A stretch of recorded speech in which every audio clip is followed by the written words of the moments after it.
Dès que j'ai franchi le seuil de la salle de bal, le silence s'est abattu sur toutes les conversations. Ma sœur se tenait sous le lustre, micro en main, arborant ce petit sourire narquois qu'elle réserve au soir où elle compte bien triompher. Elle avait passé des semaines à engager des détectives privés, désespérée de prouver que j'avais menti au sujet de ma société. Et ce soir, pour l'anniversaire de notre grand-mère, elle était prête à m'humilier devant tout le monde. Je le voyais dans ses yeux, la confiance, la certitude, le plaisir de me voir enfin tomber. Mais ce que ma sœur ignorait était simple. L'enquête ne s'était pas arrêtée à moi, et les agents se dirigeaient déjà vers elle. Je m'appelle Riley Haye, et j'ai appris très tôt que dans ma famille, la présence ne garantissait pas la visibilité. On pouvait être assis à la même table, respirer le même air, entendre les mêmes conversations, et pourtant rester celui ou celle que personne ne regardait. On ne m'ignorait pas par méchanceté, mais par habitude. Mon père, Monsieur Haye, un homme qui fondait son autorité sur la tradition, a toujours supposé que je finirais par me conformer à la conception du succès qu'il respectait. Ma mère, Madame Que. Elle gérait l'ambiance de la maison comme on gère un thermostat.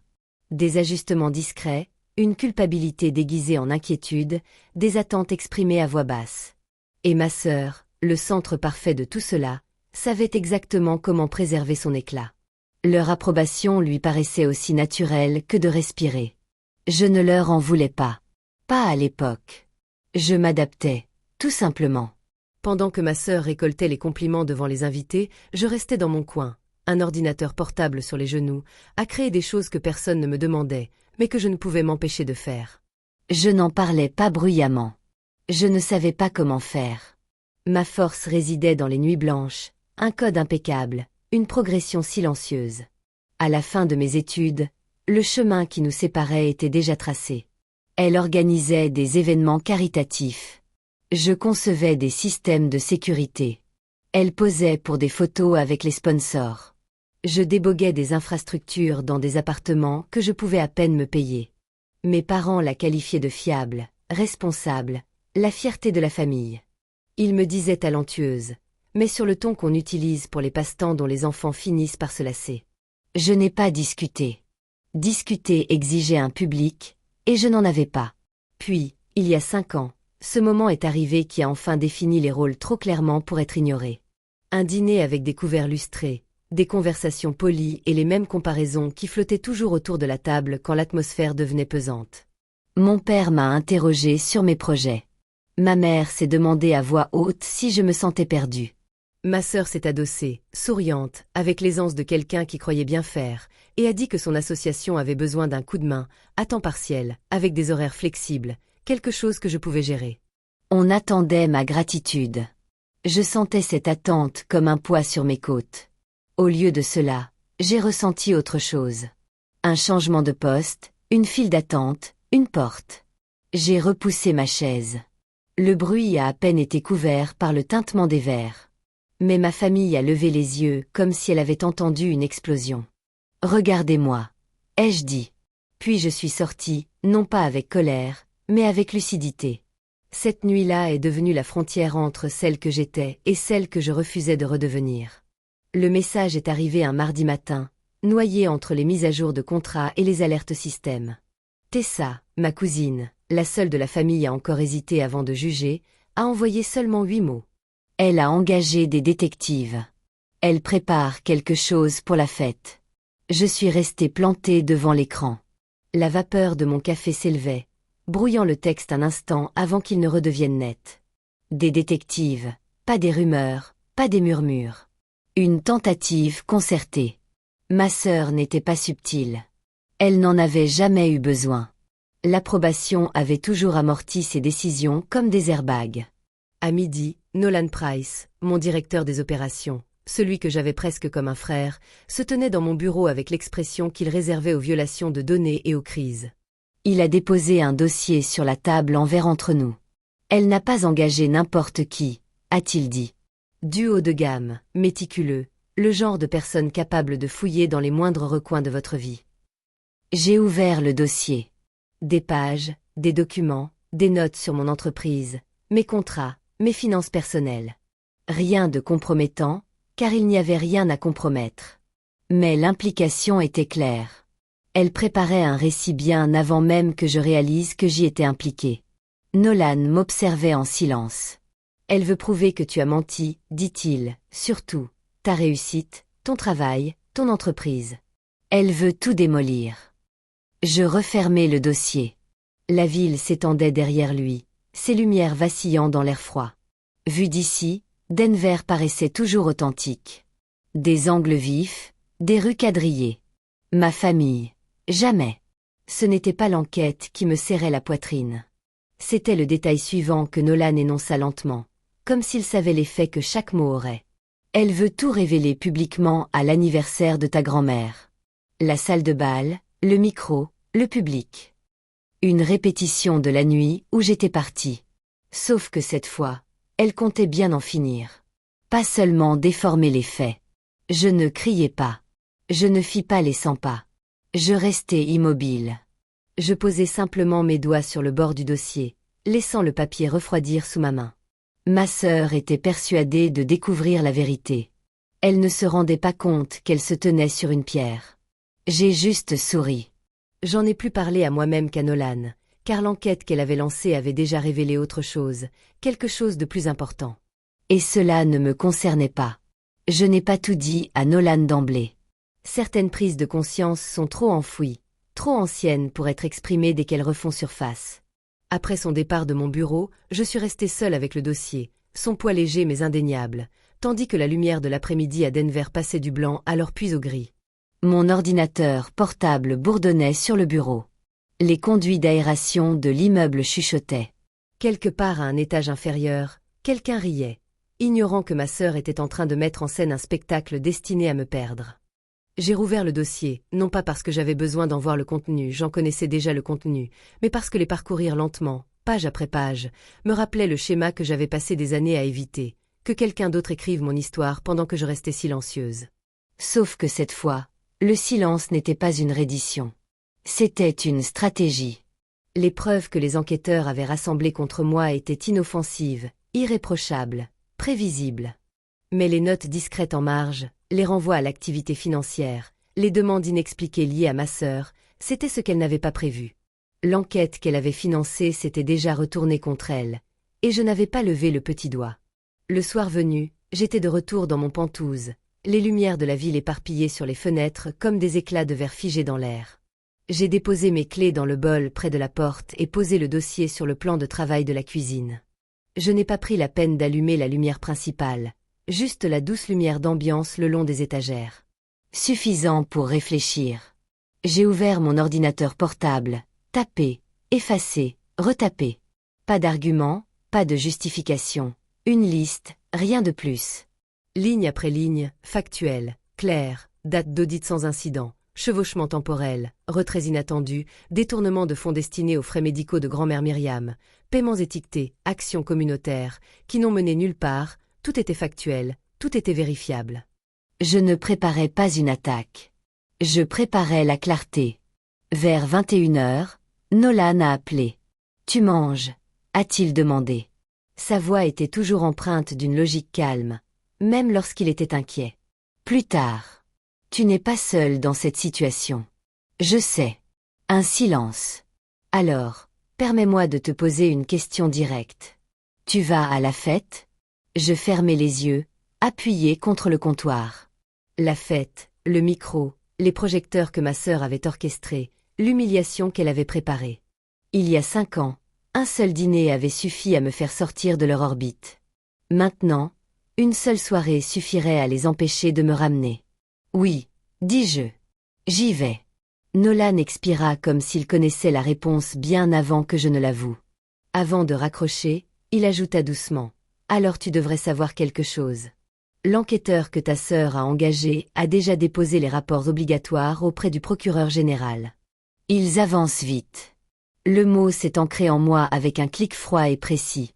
Elle a commandé l'enquête. Elle a financé les investigations. Elle a ouvert la porte.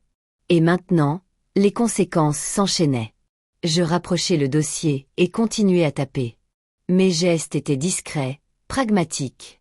Révision des documents internes, archivage des anciens dossiers, notes pour le service juridique au cas où. Des démarches administratives discrètes qui ne ressemblaient pas à de la vengeance, car elles n'en étaient pas. Je ne cherchais pas à provoquer ma chute. Je refusais de l'amortir. Le lendemain matin, au siège de ma start-up, la lumière du soleil frappait la salle de conférence vitrée d'un angle tel que la table semblait se refléter dans un miroir. Je voyais mon reflet dans le blazer que je portais, sombre, sobre, maîtrisé. Mon ordinateur portable était ouvert, affichant la liste que j'avais dressée la veille.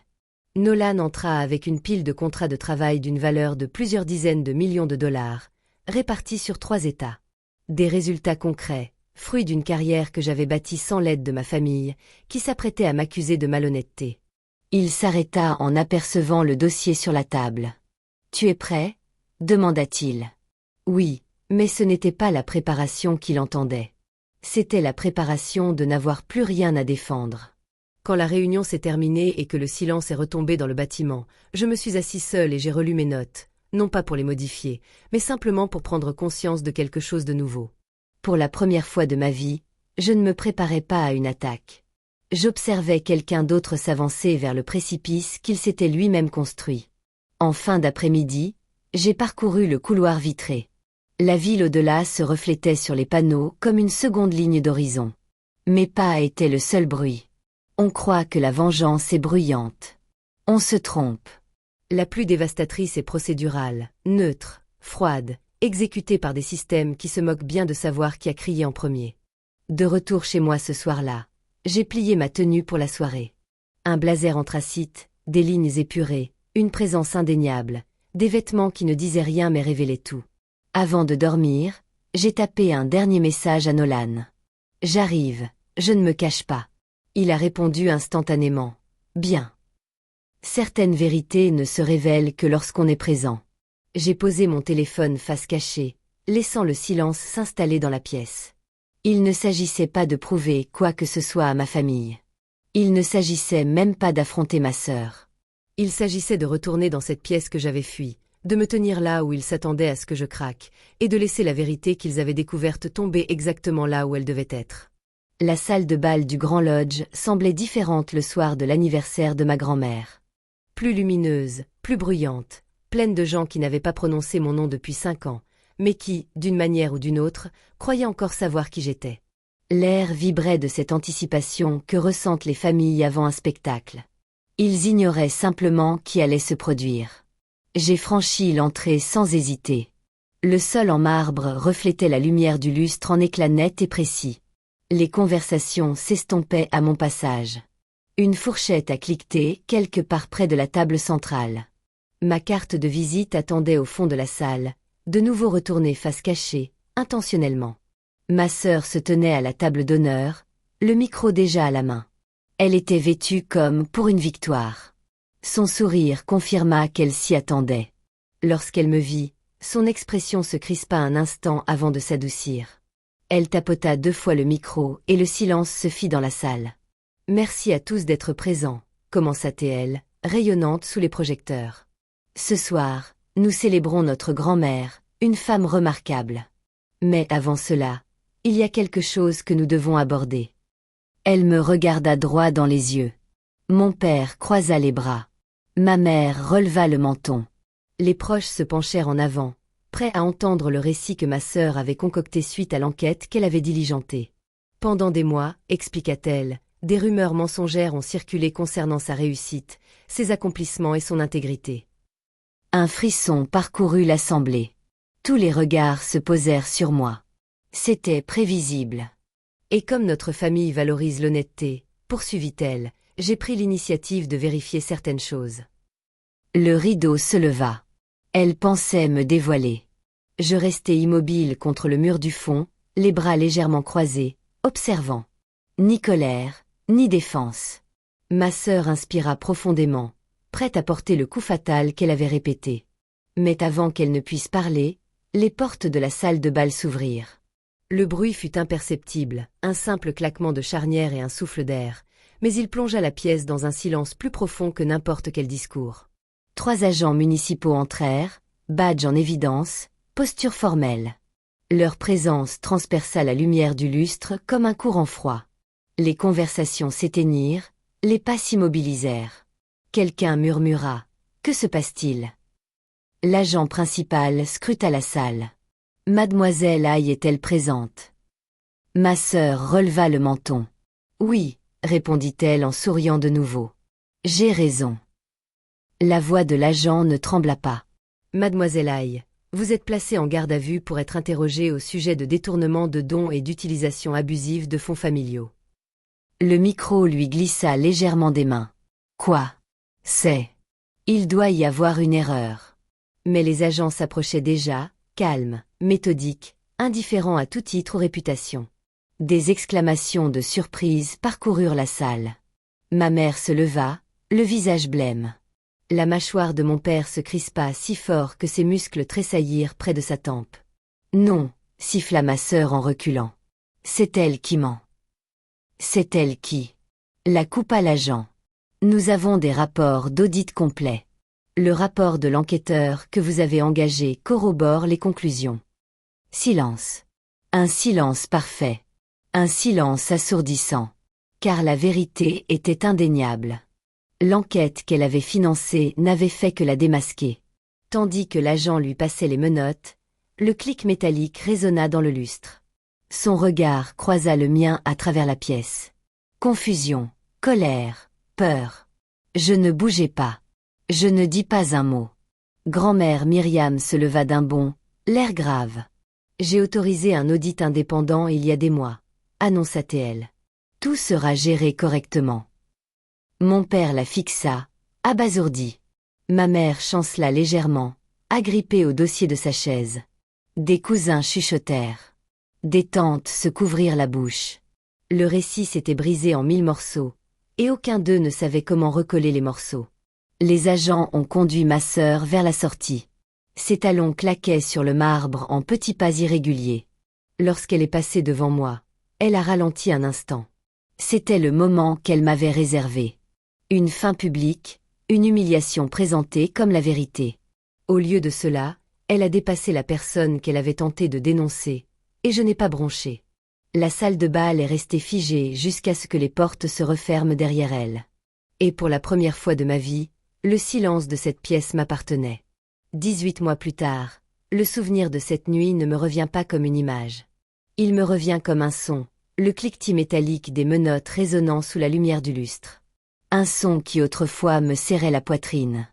Désormais, il résonne doucement comme un rappel plutôt que comme une blessure. Ma vie n'a pas basculé du jour au lendemain après le bal. Elle a évolué lentement, comme la lumière qui se déplace dans une pièce en fin d'après-midi, à peine perceptible, jusqu'à ce que tout paraisse différent. L'immeuble qui abritait autrefois l'association de ma sœur se trouve dans une rue tranquille à la périphérie de Denver. Je l'ai racheté pour une somme symbolique après la dissolution du conseil d'administration, puis je l'ai reconstruit pièce par pièce pour en faire quelque chose de complètement différent, un centre de sécurité numérique pour les enfants qui n'ont jamais eu accès à ce genre de protection. L'ironie ne m'échappe pas. Certaines fondations méritent de s'effondrer pour que d'autres puissent être bâties sur des bases solides. Presque tous les matins, la lumière du soleil traverse le hall vitré en longs rayons réguliers. Je me tiens à l'intérieur et j'observe de jeunes élèves taper leur première ligne de code ou apprendre à sécuriser leur compte en ligne. Leurs rires remplissent les couloirs que ma sœur utilisait autrefois pour des photos mises en scène et des réunions avec des donateurs. Cette version du bâtiment est authentique, simple, vraie.